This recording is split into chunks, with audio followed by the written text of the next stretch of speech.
Assalamualaikum warahmatullahi wabarakatuh.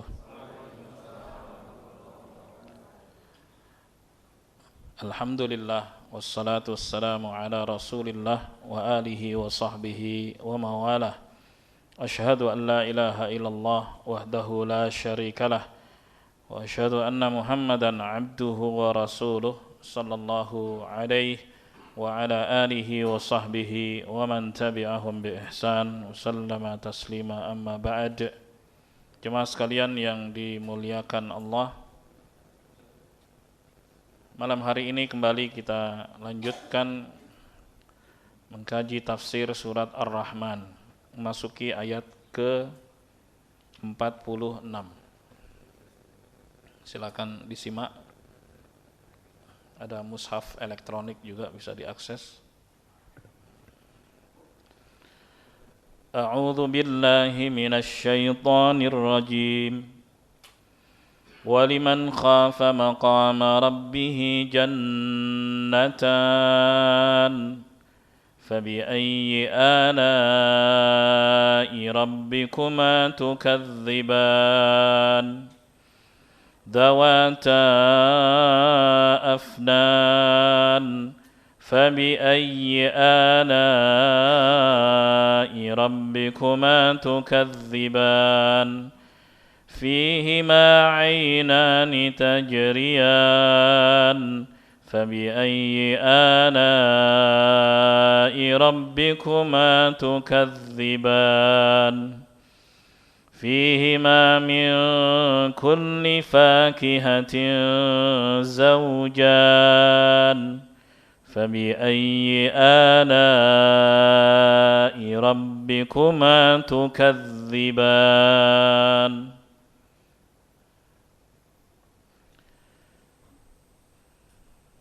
Ibnu Syaudab dan Atha al-Khurasani mengatakan, nazalat hadhil ayatu waliman khafa maqama rabbih jannatan fi Abi Bakrin as-Siddiq radhiyallahu an. Ayat ini turun Ar-Rahman 46. Itu terkait Abu Bakar as-Siddiq radhiyallahu an.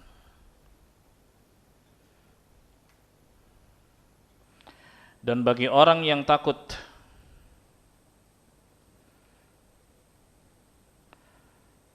menghadapi perjumpaan dengan Allah Subhanahu wa taala, kemudian dia berusaha untuk patuh dan taat kepada Allah, dia mendapatkan 2 surga.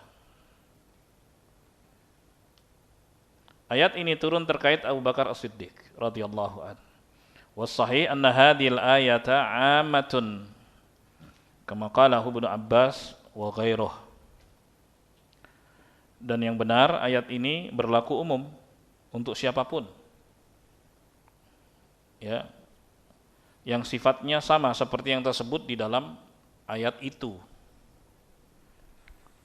Itu siapapun yang takut perjumpaan dengan Tuhannya, lalu dia bersiap-siap, ya, dengan beramal saleh, menjalankan perintah, menjauhi larangan, maka dia akan mendapatkan 2 surga. Walaupun ayat itu terkait Abu Bakar As-Siddiq radhiyallahu an, ini juga berlaku untuk semuanya. Oleh sebab itu terdapat kaidah dalam penafsiran al-ibratu bi umumil lafzi la bi khususis sabab. Jadi pelajaran yang diambil itu dari keumuman teks, bukan karena sebab yang spesifik. Bisa saja ini sebabnya terkait Abu Bakar As-Siddiq radhiyallahu an. Itu sebab spesifiknya, akan tapi ini berlaku umum untuk semuanya, untuk siapapun yang seperti ini sifatnya. Ya, kita diberitahu oleh Allah Subhanahu wa taala, diberitahu oleh Rasulullah sallallahu alaihi wasallam bahwa hidup kita di dunia ini sementara. Ya. Kita pasti akan meninggalkan tempat ini untuk menghadap Allah Subhanahu wa taala, mempertanggungjawabkan apa yang pernah dilakukan ketika ada di sini. Ini kan menakutkan gitu loh. Menakutkan. Sampai digambarkan oleh Allah Subhanahu wa taala terkait hari kiamat, terkait hari pembalasan. Yauma yafirrul mar'u min akhihi wa ummihi wa abihi wa sahibatihi wa banihi likulli imri'in minhum yauma idzin sya'nu yughni. Di hari ketika seorang itu lari dari saudaranya, lari dari ayah dan ibunya, lari dari istri dan anaknya. Masing-masing sibuk dengan urusannya, padahal yang disebut oleh Allah Subhanahu wa taala itu adalah orang-orang dekat. Ring satu. Ada orang tua, ada anak, ada istri, ring satu. Orang dekat, bukan orang jauh. Tapi di hari kiamat semuanya sibuk bagaimana bertanggung jawab atas apa yang pernah dilakukan ketika di dunia. Takut. Karena takut itulah kemudian apa? Dia membekali dirinya dengan amal saleh. Ya. Yang paling jelas dan gamblang itu adalah sholat 5 waktu. Itu amal saleh. Ya. Jadi amalan yang paling mendekatkan diri kepada Allah Subhanahu wa taala itu adalah sholat 5 waktu. Bahkan sholat 5 waktu itu menjadi tanda kenal bagi seorang yang bertauhid muslim tapi punya dosa besar dan belum sempat bertaubat ketika di dunia. Kan orang seperti ini itu sesuai dengan kehendak Allah Subhanahu wa taala. Apakah Allah ampuni langsung masuk surga atau Allah hukum dulu di neraka untuk sementara? Nah, adapun yang dihukum sementara seperti yang diriwayatkan oleh Al-Imam Muslim di dalam sahihnya, begitu masuk ke dalam neraka langsung dimatikan. Kemudian sampai gosong sekian lama, lalu malaikat diperintah untuk mengambilnya dan tanda kenalnya adalah bekas sujud. Karena bekas sujud nggak dimakan oleh api. Itu tanda kenalnya malaikat. Gimana kalau nggak sholat? Ngakunya muslim, ya nggak ada tanda kenalnya. Bagaimana mungkin bisa selamat? Apalagi Rasulullah mengatakan, ya, bainal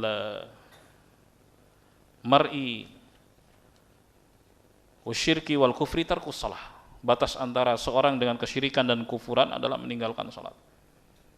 Dan juga sabda Nabi SAW, al-ahdul ladzi bainana wa bainahumus shalah, faman tarakaha faqad kafar. Ikatan antara kami dan mereka adalah salat, yang meninggalkannya dia kafir.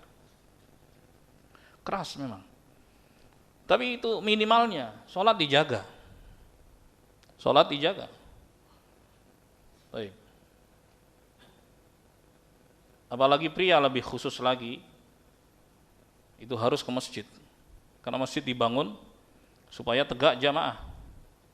Itu tujuannya Nabi SAW membangun Masjid Quba awalnya. Kemudian baru Masjid Nabawi. Masjid Quba adalah masjid pertama.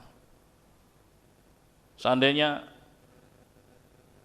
bukan karena sholat berjamaah, maka masjid nggak akan mungkin dibangun. Kalau misalnya pikir orang, ya udahlah sendiri-sendiri aja, nggak akan bangun masjid. Ya. Dan dengan dibangunnya masjid, urusannya banyak. Bagaimana kriteria mengangkat imam, mengangkat muadzin, ya kan? Banyak sekali urusannya tuh. Fungsinya apa? Tadi untuk mendirikan sholat berjamaah supaya makmur. Ya, dan itu adalah kewajiban. Sebab Nabi SAW pernah berkeinginan, aku sangat ingin mewakilkan tugas sebagai imam kepada seorang, kemudian aku pergi bersama beberapa orang untuk membawa kayu bakar, dan aku datangi orang-orang yang enggak ke masjid dan aku bakar rumahnya. Keras. Menunjukkan apa jemaah?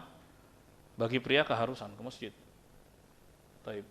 Jadi itu cara mendekatkan diri kepada Allah Subhanahu wa taala dengan menjalankan kewajiban. Wa ma taqarraba ilayya bi syai' ahabbu ilaih mimma aftaratuhu alaih. Tidaklah hambaku mendekatkan diri kepadaku dengan sesuatu yang lebih aku cintai dia menjalankan apa yang aku wajibkan kepadanya.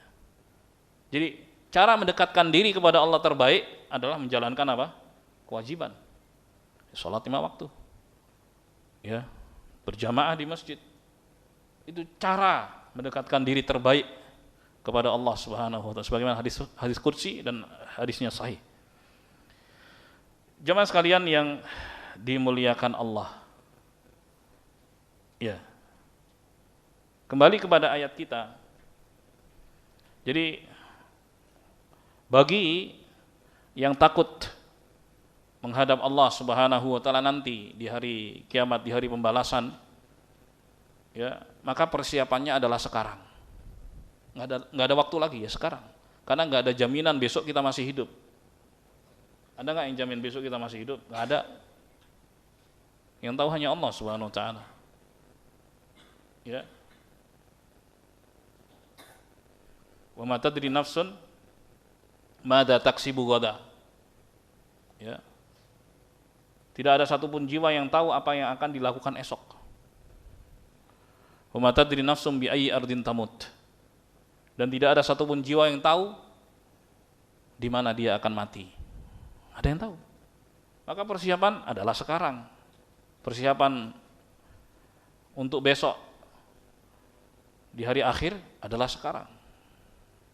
Karena kita nggak punya jaminan, jamaah. Kita semua nggak punya jaminan, nggak ada jaminan. Masa depan ini, ya, sejam, 2 jam, 3 jam ini masa depan dari sekarang.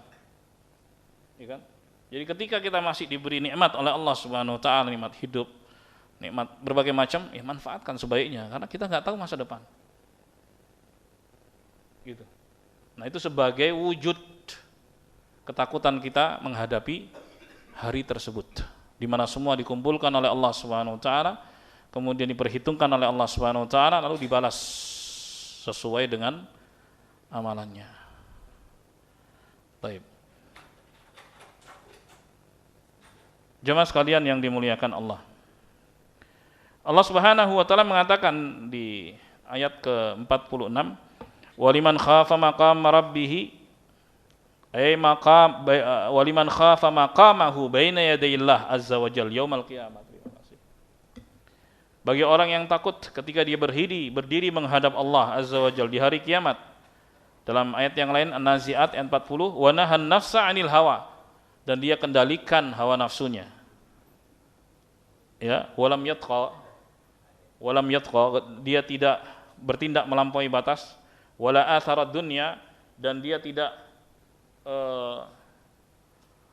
mementingkan, ya, gemerlap dan kemewahan duniawi. Dunia penting, jamaah, tapi kemewahannya dan gemerlapnya itu yang dijauhi. Ya. Sebab itu Nabi SAW sebagai orang kaya, saya katakan Nabi itu kaya raya. Ya. Beliau memilih hidup zuhud. Zuhud itu artinya mengambil seperlunya dari dunia, dari yang halal. Ya. Bukan artinya zuhud itu miskin, compang-camping, enggak begitu. Ya, penampilan bagus. Dan Allah senang dengan yang indah. Innallaha jamilun yuhibbul jamal. Allah Subhanahu wa taala itu maha indah dan menyukai keindahan. Baik. Tapi seperlunya. Berarti banyak sisanya? Iya. Nah, sisanya yang banyak itulah kemudian dibelanjakan di jalan Allah Subhanahu wa taala. Nabi kurban sampai 100 ekor onta, per ekornya 100 juta, misalnya 10 miliar beliau kurban. Kurban lagi sapi yang besar, domba yang besar. Bahkan pernah ada pimpinan kaum datang minta ternak beliau, dikasih sama beliau, ambil. Sampai ya berkah kedermawanan beliau ini, dia datang ke kaumnya lalu mengatakan, "Wahai kaumku, masuklah Islam. Karena aku mendatangi seorang yang terus berbagi tanpa takut miskin." Itu Nabi kita Muhammad SAW. Ya. Karena memang berbagi dan sedekah itu merupakan bukti akan keimanan seorang. Sebab itu Rasulullah mengatakan, "Was-shadaqatu burhan." Sedekah itu bukti akan keimanan seorang. Bagaimana tidak? Nabi mengatakan mana qasamalun min sadaqah, harta itu tidak berkurang dengan disedekahkan. Padahal secara matematis ya berkurang lah, dikeluarkan. Misalnya dari 1.000.000 dipotong 100 dibagi ke orang, kan kurang 900. Tapi Nabi bilang nggak kurang. Baik. Nggak kurang. Diberkahi oleh Allah Subhanahu wa taala. Ya. Dan sedekah yang terbaik itu adalah sedekah setelah kewajiban memberi nafkah kepada ring 1 itu tercukupi. Di situ ada kelebihannya, di situ ada kelapangannya, itulah sedekah yang terbaik. Ring 1, orang tua, istri, anak, itu ring 1, orang dekat. Ya, pertama diri sendiri. Ya. Sebab kata Nabi SAW, apa yang kau suapkan ke mulutmu itu sedekah. Apa yang kau suapkan ke mulut istrimu itu sedekah. Sedekah terbaik itu kepada keluarga dulu sebelum orang lain. Nah, di situ ada kelapangan, keluasan, baru berbagi kepada orang lain. Jadi bukan konsep sedekah itu maksa. Sedekahin motormu nanti jadi mobil. Gitu. Sedekahin mobilmu nanti jadi pesawat. Nah, ini kacau nih kayak gini. Enggak benar, enggak ada tuntunan sama sekali, maksa-maksa kayak gini. Sesat yang seperti ini. A'udzubillah min dzalik. Jamaah yang dimuliakan Allah. Wa alima annal akhirata khairun wa abqa. Kenapa dia lebih prioritaskan akhiratnya? Karena dia tahu bahwa akhirat itu lebih baik dan lebih kekal baginya. Karena Nabi sallallahu alaihi wasallam juga pernah berkata pada para sahabatnya, kalian itu lebih senang dengan harta ahli waris kalian daripada harta kalian sendiri. Terus para sahabat bilang, ya enggak lah, ya kami senang harta kami lah. Tapi buktinya kalian begitu. Kalau Rasulullah menerangkan, harta kalian itu adalah yang kalian makan dan habis. Yang dinikmati kan, itulah harta kita. Yang kalian pakai dan usang. Yang dimakan, ya, makanan, minuman, yang halal tentunya, yang dipakai, pakaian, kendaraan, tempat tinggal, usang.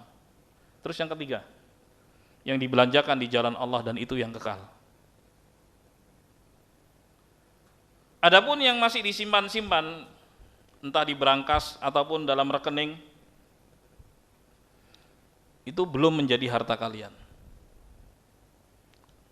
Ketika seorang meninggal dunia, untuk siapa? Ahli waris.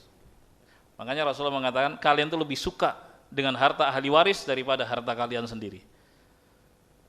Ini warning, peringatan.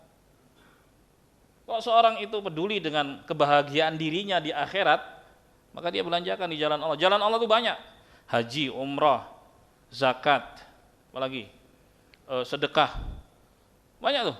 Bangun masjid, bangun sekolah, macam-macam. Jalan kebaikan banyak. Itu jalan Allah Subhanahu wa taala. Silakan pilih. Baik. Belanjakan di situ jalan Allah Subhanahu wa taala. Baik, untuk kebaikan di akhirat. Ya. Maka bagi mereka yang seperti ini karena takut nanti menghadap Allah Subhanahu wa taala, takut luar biasa. Karena dia sadar diri bahwa dirinya compang-camping, enggak sempurna. Jangan kita manusia, malaikat saja yang memang diciptakan untuk beribadah kepada Allah Subhanahu wa taala. Ini malaikat nih. Ya. Begitu datang hari kiamat, mereka mengatakan, wahai Tuhan, ma'abadnaka haqqa ibadatik. Kami belum maksimal dalam beribadah kepadamu. Padahal mereka diciptakan untuk beribadah. Mereka enggak diberi hawa nafsu. Hanya ibadah yang mereka lakukan. Tapi begitu datang hari kiamat, begitulah kata-kata mereka. Terus kita yang diberi hawa nafsu, yang kadang-kadang prioritaskan hawa nafsunya, kadang-kadang kalah melawan hawa nafsu, kadang-kadang menang. Kita manusia biasa, sehingga tampak di situ kekurangan-kekurangan, compang-campingnya kita. Kemudian menghadap Allah Subhanahu wa taala dengan gambaran yang Allah Subhanahu wa taala beritakan tentang hari kiamat, yang diberitakan oleh Rasulullah SAW, itu mendatangkan rasa takut. Takut kita. maka bersiap diri dengan berusaha ya patuh kepada Allah Subhanahu wa taala, maka balasannya kata Allah 2 surga. Luar biasa, 2 surga. Dan surga itu luasnya ya antara langit dan bumi. Wasari'u ila maghfiratin mir rabbikum wa jannatin arduhas samawati wal ard. Berlombalah untuk meraih ampunan Tuhan kalian dan berlombalah untuk meraih surga yang luasnya antara langit dan bumi, gede banget. 2 lagi. Subhanallah. Ya, disiapkan untuk orang-orang yang bertakwa. Allah. Kemudian jemaah sekalian yang dimuliakan Allah, fa'adda faraidallah. Ketika hamba itu takut kepada Allah lalu dia tunaikan kewajiban-kewajiban yang Allah Subhanahu wa taala fardukan kepadanya. Wajtanaba maharimah. Dia menghindari apa yang diharamkan Allah. Falahu yaumal qiyamah inda rabbih jannatan. Maka baginya di hari kiamat kelak 2 surga. Seperti yang diriwayatkan oleh Imam Al-Bukhari rahimahullah dalam sahihnya dari Abdullah bin Qais bahwa Rasulullah sallallahu alaihi wasallam pernah bersabda, jannatani min fiddah aniyatuhuma wa ma fihima wa jannatani min dhahabin aniyatuhuma wa ma fihima. 2 surga dari perak, ya, perabotnya dan apa yang ada di dalamnya. 2 surga dari emas, perabotnya dan apa yang ada di dalamnya. Luar biasa loh. Wa ma bainal qaum wa baina ayanduru ila rabbihim azza wa jalla illa ridaul kibriya ala wajhi fi jannati adn. Ya. Dan batas antara penduduk surga dengan melihat Allah Subhanahu wa taala melainkan ridaul kibriya ala wajhihi. Rida, bahasa kita rida itu yang diselempangkan, kain atasan. Kalau yang disarungkan itu namanya izar. Ya. Tapi kalau bicara tentang hal yang gaib kita nggak tahu seperti apa. Tapi maknanya kita tahu. Rida ya kain atasan. Izar itu kain bawahan, ya. Jadi batas antara penduduk surga dengan melihat Allah Subhanahu wa taala adalah ridaul kibriya.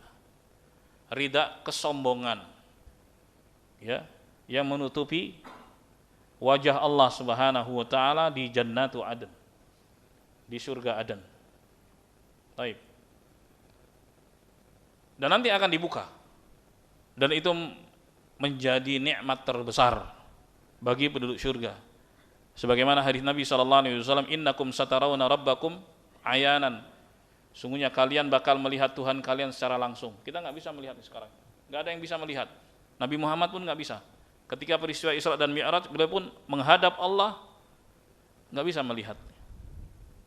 Ditanya oleh Abu Dzar Al-Ghifari, hal ra'aita rabbak ya Rasulullah, apakah engkau melihat Tuhanmu? Beliau bilang, nurun, anna ara, cahaya, aku nggak bisa melihatnya. Sebab itu dalam hadis yang lain beliau bilang, hijabuhun nur, hijab Allah itu cahaya. Lau kasyafahu la ahraqat subuhatu wajhih mantaha ilaihi basaruhu min khalqih. Seandainya Allah buka hijabnya, maka sinar wajah Allah Subhanahu wa taala akan membakar seluruh yang dilihat oleh Allah Subhanahu wa taala.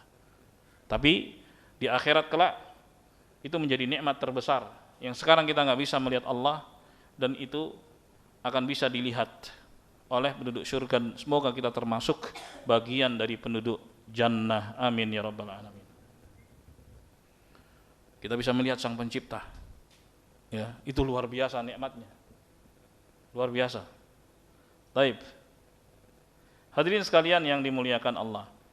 Wa hadhil ayatu 'ammatun fil ins wal jin. Ayat ini berlaku umum bagi bangsa manusia maupun bangsa jin. Ayat tadi, waliman khafa maqama rabbih jannatan.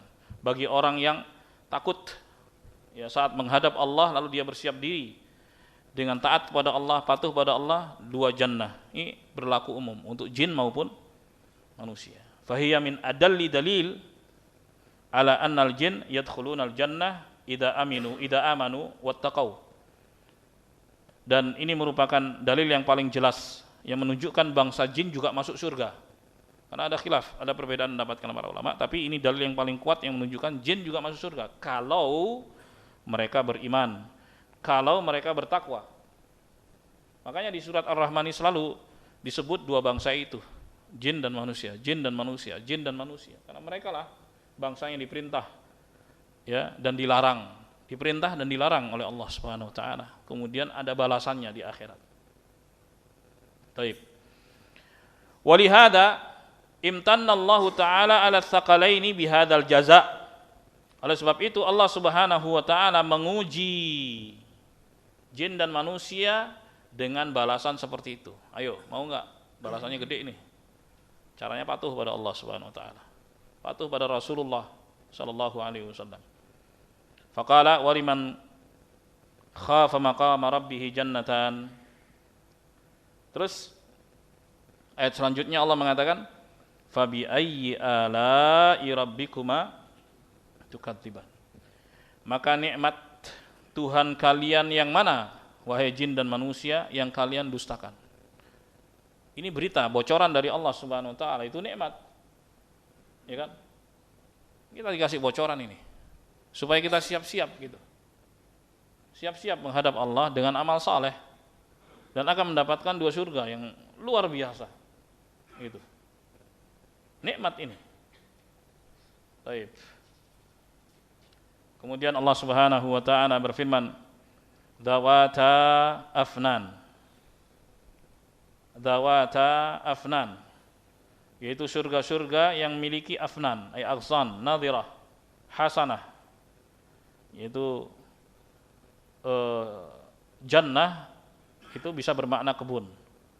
Jadi surga itu juga di dalamnya ada kebun-kebun yang indah.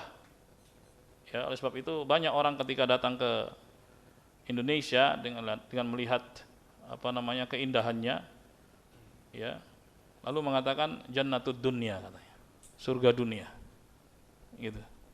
Karena indah, karena gambaran-gambaran jannah itu selalu dengan kebun yang indah, hijau, ya begitu. Tapi jannah nanti ya enggak seperti ini, itu hanya istilah saja, ya. Karena jannah di akhirat itu enggak pernah terlihat oleh mata, tidak pernah terdengar oleh telinga, dan tidak pernah terdetik di dalam hati akan keindahannya. Rasulullah SAW yang bilang begitu, memang disiapkan untuk orang-orang yang bertakwa. Seperti apanya kita enggak pernah tahu. Makanya ketika disebut misalnya bahwa di jannah ada anggur, ya, disebut oleh Allah Subhanahu wa taala dalam Al-Qur'an anggur, kata anggur. Apa yang kita ketahui tentang anggur? Kita datang ke toko buah, ada buah anggur dengan berbagai macam ragamnya. Itu anggur. Anggur di mana? Di dunia. Tapi apakah anggur di akhirat seperti itu?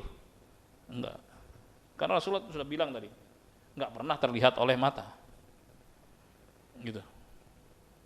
Dan seterusnya. Banyak disebut juga makhluk-makhluk Allah ada di jannah. Seperti Nabi pernah ditanya, ada enggak kuda di jannah wahai Rasulullah? Badui bilang begitu. Ada. Ada enggak onta di jannah? Ada. Kita tahu kuda seperti itu, kita tahu onta seperti itu. Tapi apakah di jannah seperti itu? Tahu. Ya kita saja manusia, ya kan? Berubah jemaah. Berubah.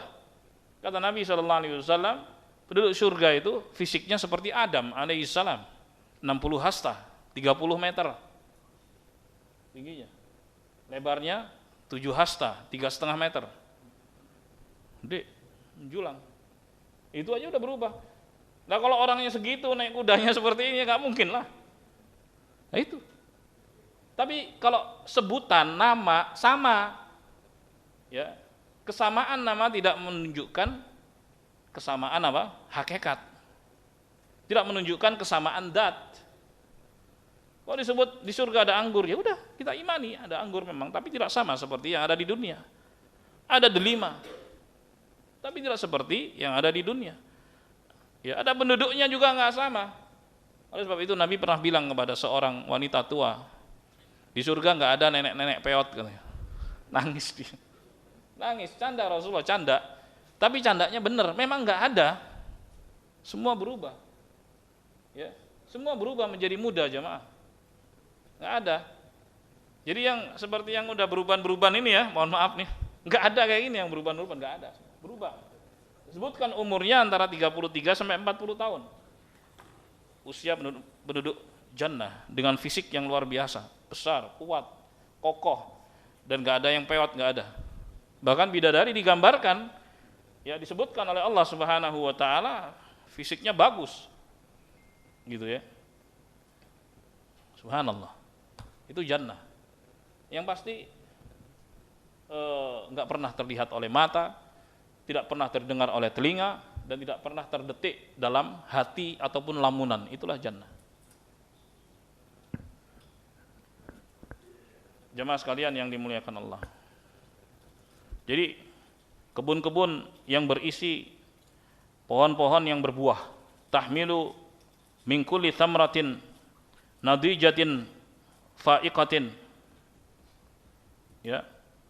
Setiap pohon itu dengan buah-buahan yang seger dan bermutu sangat tinggi. Enggak ada yang busuk, itu enggak ada. Ya. Bahkan dalam ayat yang lain Allah bilang kutufuha daniyah. Jadi petikannya itu dekat. Jadi penduduk surga itu santai, dia di atas dipan-dipan yang indah, ya.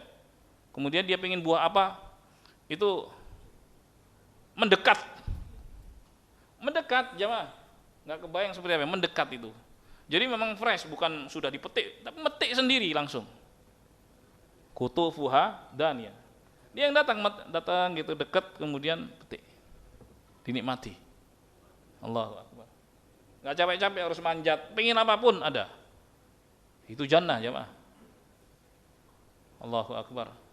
Tapi bagaimana caranya dapat itu semua? Ya beramal soleh. Kapan? Sekarang. Nggak ada waktu, nggak ada tunda, nggak ada. Taswif itu adalah bisikan setan.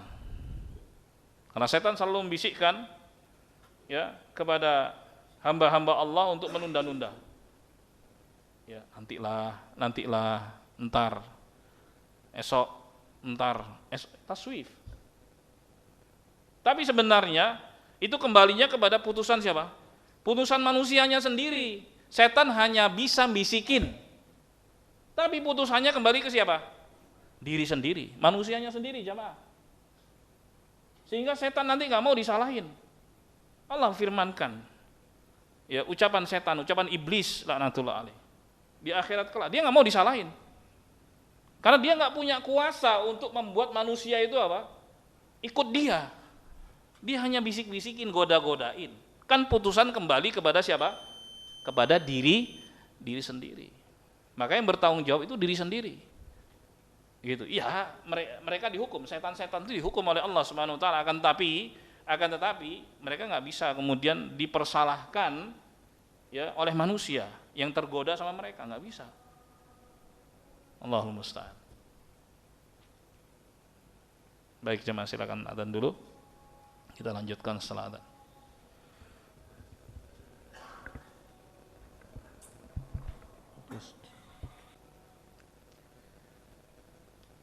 Baik jemaah sekalian yang dimuliakan Allah, saya lanjutkan. Dawata afnan. Ya, surga, jannah, kebun, bisa juga kebun isinya pepohonan-pepohonan. Dawata afnan tadi yang rindang begitu, rindang teduh.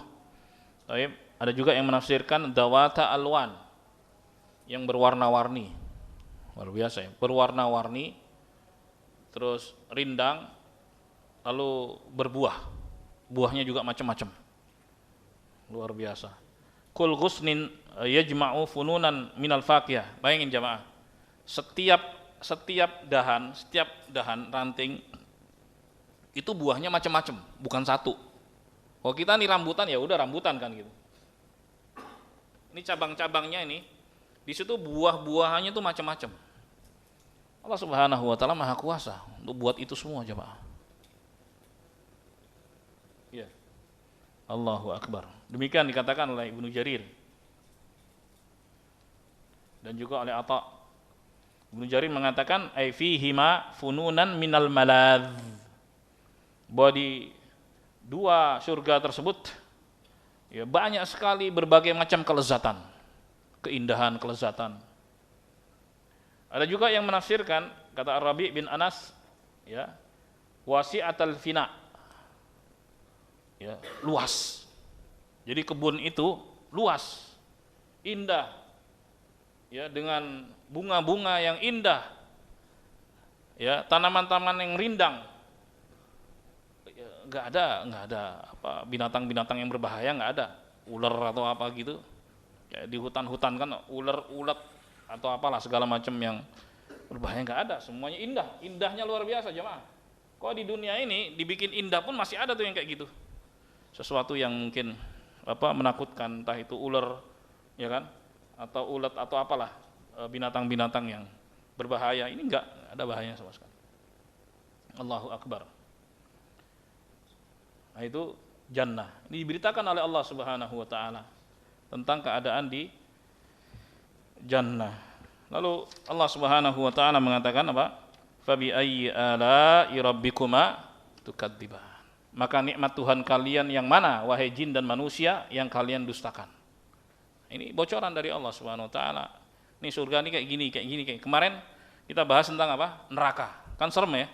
Neraka begini, begini, begini. Ini surga begini, begini, begini. Itu nikmat dari Allah. Informasi itu nikmat dari Allah Subhanahu wa taala. Ya kan? Daripada kejadian yang mengagetkan.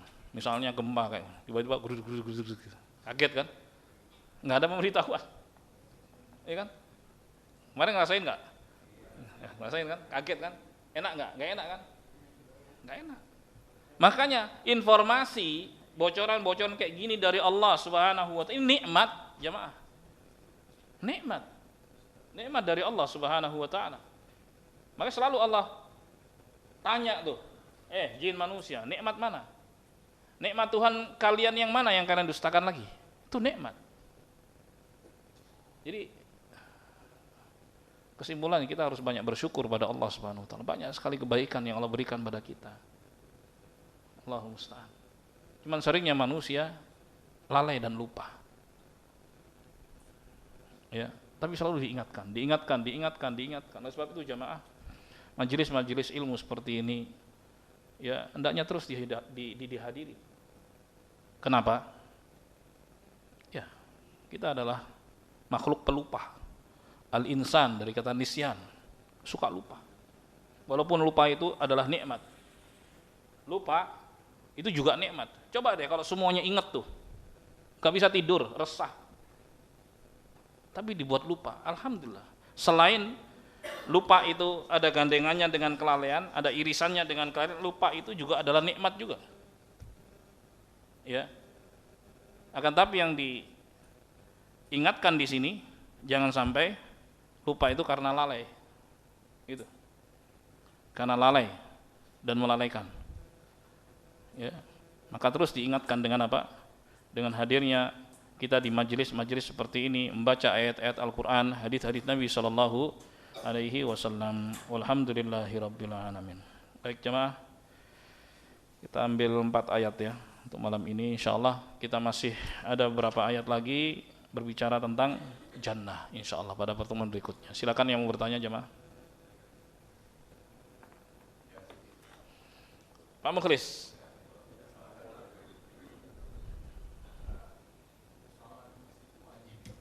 Berjamaah di masjid bagi pria wajib. Ya, bagi pria. Enggak ada pilihan tuh. Karena Rasulullah pernah berniat apa? Bakarin rumah-rumah orang yang absen dari masjid. Terus ada juga dalil kedua, ada seorang buta. Seorang buta datang pada Rasulullah. Wahai Rasulullah, aku buta. Terus enggak ada yang nuntun ke masjid. Sementara antara rumah dengan masjid ada lembah. Jamaah, kadang-kadang nih ya, kadang-kadang itu terlihat dekat padahal jauh. Contohnya apa? Kalau kita ini dengan sebelah karena ada pagar, kan dekat kelihatan ya. Suaranya sampai kan? Iya kan? Tapi karena ada pagar, kan kita nggak bisa tuh akses kan? Disebut dekat ada di sebelah, tapi disebut jauh karena harus muter dulu kan. Ini ada orang buta bertanya pada Rasulullah SAW, buta, wahai Rasulullah, antara rumahku dengan masjid ada lembah dan aku buta, nggak ada yang nuntun, adakah rukhsah ataupun udur bagiku untuk tidak ke masjid? Rasulullah kasih udur, ya oke. Terus dia pergi, turun wahyu pada beliau, ya. Terus ditanya, kamu dengar adzan nggak? Dengar. Kamu harus datangi. Itu buta, nggak ada yang nuntun. Bagaimana dengan yang sehat? Kalau pilihannya adalah Yusuf saya ingin sholat di rumah, masjid terlantar jamaah. Siapa yang sholat di masjid? Siapa yang makmurkan masjid? Karena pilihannya begitu. Udah saya biarin mereka. Lah mereka punya pikiran yang sama. Akhirnya apa? Terlantar. Oleh sebab itu, sekali lagi, bagi pria wajib untuk ke masjid dengan dalil-dalil yang saya sebutkan tadi. Harus. Selama tidak ada udzur. Kalau ada udzur, sakit atau udzur apalah. Hujan juga termasuk, deres itu udzur, bisa seorang sholat di rumah. Baik. Tapi kalau nggak ada udzur, harus ke masjid. Tapi bagi wanita, sholat di rumah itu lebih baik. Lebih baik sholat di rumah. Walaupun yang jadi imam Rasulullah SAW, dan sholatnya di Masjid Nabawi. Karena Rasulullah bilang itu di saat beliau masih hidup. Coba siapa yang lebih baik daripada Rasulullah saat mengimami sholat? Gak ada kan? Itu pun beliau bilang apa? Wanita lebih baik sholat di rumah. Coba. Itu keistimewaan, kemudahan buat kaum wanita. Jadi yang sholatnya di rumah untuk siapa? Wanita. Nah pria, masjid. Gitu. Jelas ya? Jangan sampai pria seperti wanita, jangan. Gitu. Saya pria, saya ke masjid. Gitu caranya. Demikian, Pak Buklis. Alhamdulillah. Semangat ya. Pak Zen, silakan Pak Zen. Tadi kan bicara soal surga. Ya. Tapi juga ada bicara soal neraka tadi Ustaz. Ya. Tadi ada disebutkan orang kalau dia bertauhid yang betul, bertakwa, Ya. tapi masih ada dosanya, dia akan dilempar ke neraka tapi dimatikan. Jadi dia tidak merasakan, karena di dalam Al-Quran kan banyak sekali yang disebut itu, ada orang yang dirantai, ada orang yang ditengkurapkan, ada orang dipaksa makan buah zakum kan gitu, ada orang yang dipaksa minum air panas sekali sampai hancur ususnya. Apakah orang yang tadi yang disebutkan bertakwa dengan baik, bertauhid dengan baik, tidak akan merasakan itu? Ya. Jamaah sekalian yang dimuliakan Allah, hukuman bagi orang yang beriman dengan hukuman bagi orang yang kafir dibedakan. Hukuman di nerakanya, ya dibedakan. Kalau hukuman bagi orang-orang yang kafir keras sekali. Ini diantara juga kemurahan dari Allah Subhanahu Wa Taala. Ya, itu pun perlu dicermati bahwa nggak mesti orang yang beriman yang punya dosa itu masuk neraka. Nggak mesti. Karena Allah mengatakan apa? Wa yaghfiru ma duna dzalika liman yasha, dan Allah mengampuni dosa selain syirik, dosa selain menyekutukan Allah, menduakan Allah bagi siapa saja yang dikehendakinya. Artinya, orang yang bertauhid tapi dia pernah punya dosa besar, belum sempat bertobat, itu kembalinya kepada kehendak Allah. Poin ya. Artinya bisa saja langsung dimasukkan ke surga atas karunia Allah Subhanahu wa taala, bisa saja dihukum dulu. Itu terserah Allah Subhanahu wa taala. Tapi seandainya dihukum pun begitu masuk, kata Rasulullah, langsung dimatikan. Itu berita sahih. Dan sampai gosong. Entah berapa lama, ya nggak disebutkan di situ. Tapi setelah itu Allah perintahkan para malaikatnya untuk mengambil ini orang yang beriman ini. Ya, tanda kenalnya apa? bekas sujud. Oh enggak gitu, salah harus gosong ini, enggak. Ya kalau misalnya dalam tempo waktu yang lama kita ada bekasnya enggak masalah. Tapi bukan gosong yang dibikin-bikin, bukan gosong pencitraan. Gosong pencitraan tuh ya kalau sujud ini menjadi tumpuan utama, ya enggak lama gosong. Ya kan? Berarti salah dia sujudnya. Kan tumpuan utama di tangan. Tumpuan utama dari beban tubuh itu loh, kan gitu ya. Tangan. Tapi tetap nempel. Gitu. Dahi, hidung. Nah itu, bekas sujud semua sujud. Anggota sujud tadi itu kan 7. Nah itu tanda kenalnya. Dengan itulah diselamatkan. Lah kalau enggak sholat ada tanda kenalnya enggak? Enggak ada jemaah.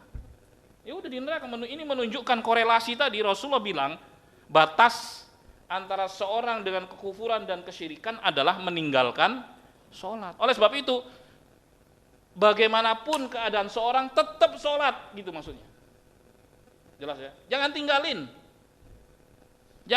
sama sekali. Wah saya masih begini, sholat pokoknya, sholat. Nanti akan berubah sedikit, lebih baik, terus. Nah gitu. Nah terus kata Rasulullah, hadisnya panjang nih ya, dimasukkan ke dalam sungai kehidupan. Lalu dia tumbuh seperti tumbuhnya tanaman, lalu dia dimasukkan ke dalam surga. Dan mereka ini yang disebut dengan al-jahannamiyun, mantan penduduk jahannam. Rasulullah bilang sendiri. Iya, mantan penduduk jahannam. Tahu berapa yang dia dapatkan? Yang dia dapatkan, ini penduduk surga terakhir, al-jahannamiyun. Ini bumi dan seisinya. Ya. Dunia dan seisinya. Bukan hanya sekedar pulau, dunia dan seisinya. Subhanallah. 10 kalinya. Itu penduduk surga yang paling rendah derajatnya. Bagaimana yang lebih tinggi? 10 kali lipat dunia dan seisinya. Yang disebut dengan al-jahannamiyun. Tapi ya jangan berpikir nggak apa-apa lah mampir, jangan. Serem. Jangan dong, iya kan? Jangan. Terus berusaha minta ampun pada Allah, minta rahmatnya, ya, dan agar dimasukkan langsung ke dalam jannah. Itulah doa-doa kita. Jangan meremehkan karena keras sekali siksaan di neraka tersebut. Baik. Terima kasih atas perhatiannya. Mohon maaf atas kekurangannya. Semoga Allah selalu memberikan taufik hidayah pada kita semua dan menyelamatkan kita di dunia maupun di akhirat kelak. Amin ya rabbal alamin. Dan ini juga saya rekam ya. Silahkan cek di Muhammad Yahya LC, silahkan di Instagram bagi yang ingin mendengar kembali rekamannya. Terima kasih. Jazakumullah khairan. Assalamualaikum warahmatullahi wabarakatuh.